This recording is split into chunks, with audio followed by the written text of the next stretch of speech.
The day I told my son I was leaving the country, he didn't yell. I almost wish he had. He just set down his fork, looked at me for a long second, and said, "So that's it. You're just done." And God help me, I said yes. Because I was. I'm Ray. I'm 63 years old. I spent 38 of those years in Dayton, Ohio, most of them on my feet. Machine shop, then a warehouse floor, then supervising the same warehouse floor. I raised 2 kids. I paid every bill on time. I did everything they tell you to do. And somewhere around 61, I looked up and realized the country I'd worked my whole life for didn't have a chair left for a guy like me. This isn't a sad story, though. I need you to know that up front. 6 months ago, I landed in Lisbon, Portugal, with 2 suitcases and a folder of paperwork. And what happened next is the first time in a decade my life has actually felt like mine. But let me back up. For most of my 50s, I told myself I'd retire at 65, like my father did. Then I actually did the math. My Social Security came to about $1,900 a month. My rent back home was $1,400. You can figure out what's left.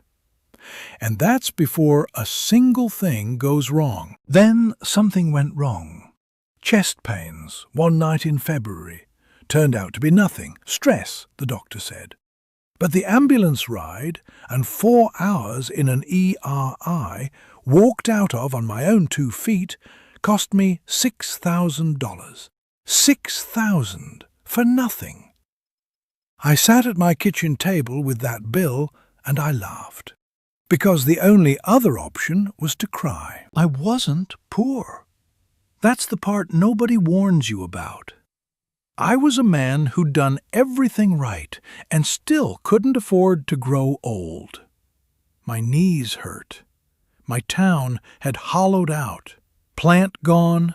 Half the main street boarded up.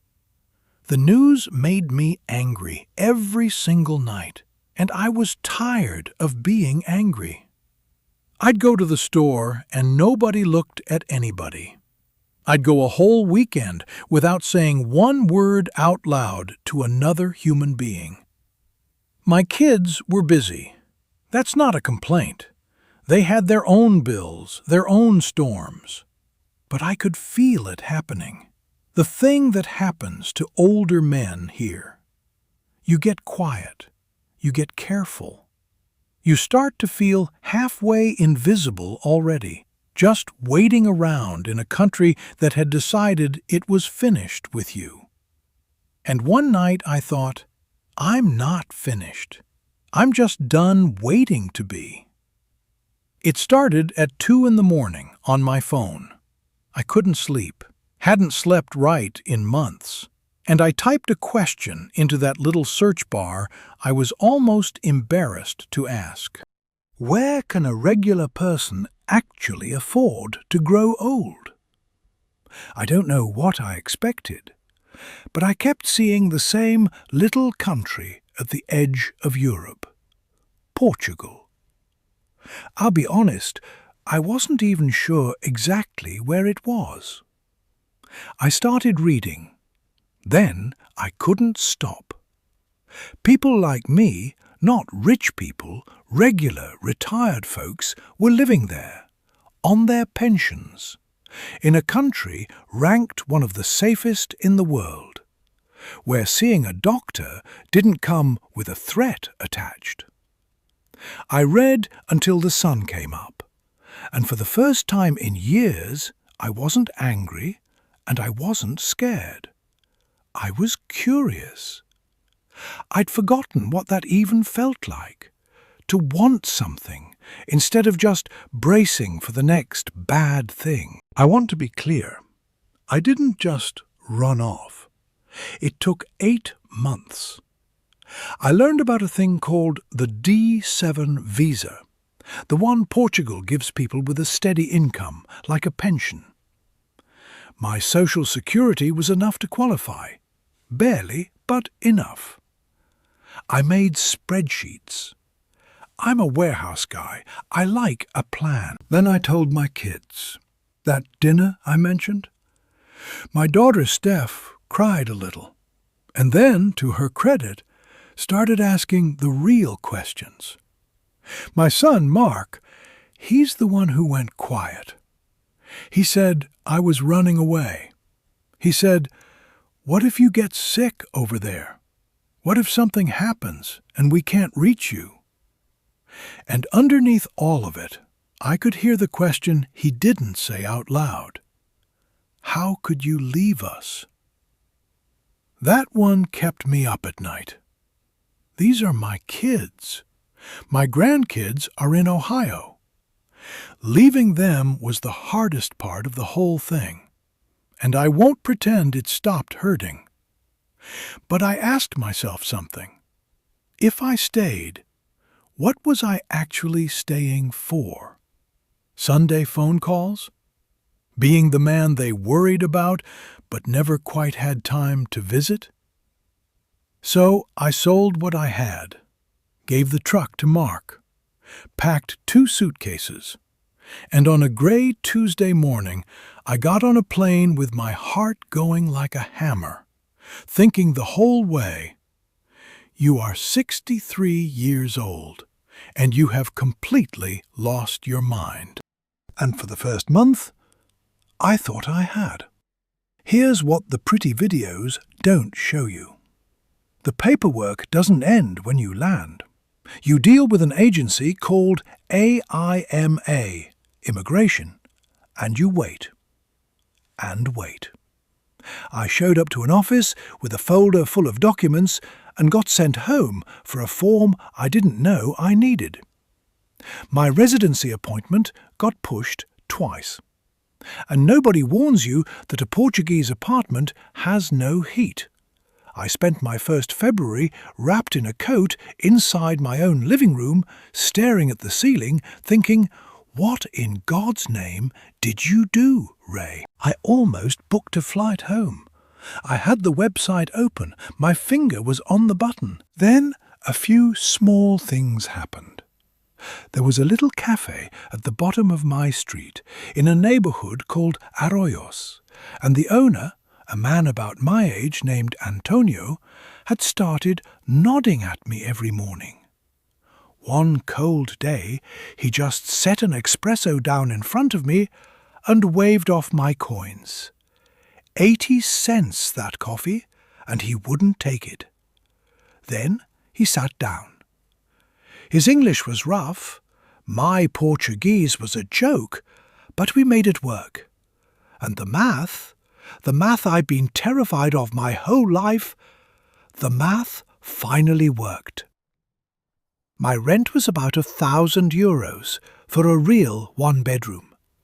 A good private health plan, on top of the public system, ran me around $130 a month. That coffee was 80 cents. A plate of grilled sardines and a glass of wine down at the Tasca, maybe €9. And at the end of the month, for the first time since I was a young man, there was money left. Not a lot, enough. And enough felt like a miracle. Something in me started to unclench. I didn't even notice it happening until it had. I started walking. Lisbon is a city of hills and old tile and light coming off the river, and I walked all of it. I'd ride the number 28 tram just to ride it. I'd sit at a miradouro, one of those viewpoints over the rooftops, and just sit. And one night, walking home in the dark, through streets full of families and old couples and kids, I realized I wasn't bracing. My shoulders weren't up around my ears. I felt Safe. Do you know how long it had been since I felt safe? Antonio introduced me around. There's a whole crew of us at that cafe now.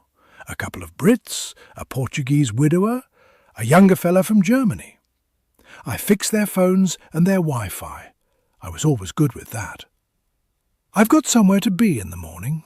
People know my name. Steph came to visit in the spring. I showed her my street, my cafe, my life. On our last night, she went quiet, and then she said, "Dad, you seem lighter. I haven't seen you like this since I was a kid." Mark still hasn't come. We talk more than we used to, but he's not ready, and I've made a kind of peace with the fact that he may never fully be. That's the part that still costs me.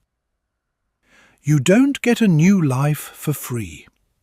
Anybody who tells you different is selling something. I'm 63 years old. I live in a country where I can afford to see a doctor, walk home at night, and buy a coffee that costs less than a phone call. I'm not rich. I'll probably never get citizenship here. That takes 10 years now, and honestly, I'm in no hurry to plan that far ahead. I just wanted to live while I still can. For 40 years, I did everything a man's supposed to do, and I ended up feeling like I was only waiting around to be finished. Turns out, I wasn't finished. I was just in the wrong place. If any of this sounds familiar, if you're tired of waiting to be discarded, stick around. I've got more stories like mine from people who did the same thing. Do me a favor, hit subscribe, and I'll see you in the next one.